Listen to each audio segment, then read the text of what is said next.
гендерлік лингвистика тіл мен жыныстың өзара байланысын, сөйлеу ерекшеліктерін, гендерлік рөлдер мен әлеуметтік факторлардың тілге әсерін зерттейтін тілдің жаңа бағыты. Бұл ұғым 20 ғасырдың екінші жартысында батыс елдерінде ақш пен Европада пайда болды. Алғаш рет бұл терминді тілтануға енгізген американдық ғалым Лаков болды. Ол өзінің 1975 жылғы өз еңбегінде әйел адам мен ер адамның сөйлеу тіліндегі айырмашылықтарды ғылыми тұрғыда саралады. Қазақ тілінде гендер мәселесін зерттеген қазақ ғалымдары Ахмет Жұбанов, Шаяхметов, Оразбаева.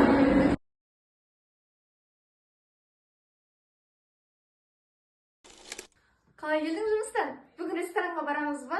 Әлде күн суық тұр ма? Қалай ойлайсың? Болады. Барамыз 8-де. Мә, жан қараңызшы. Әлеуеттердікке ең ұялыпты. Мә, бірақ 6 бала шаға кішкентай сақына қалай? Жақсы екен үй алса.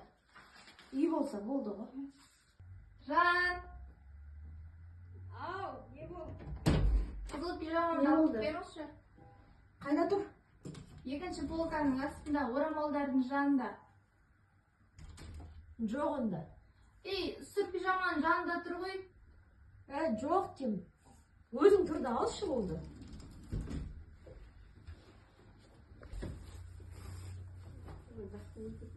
Диан, бас киімді аласаш? Жарай. Ақыр ана елді өлтірді. Кішкентай балаларына олау болды ғой. Артынан 7-8 баласы қалып кетті. Жыламсырай бермеш, кино ғой. Қойыңызшы, неменесіз де.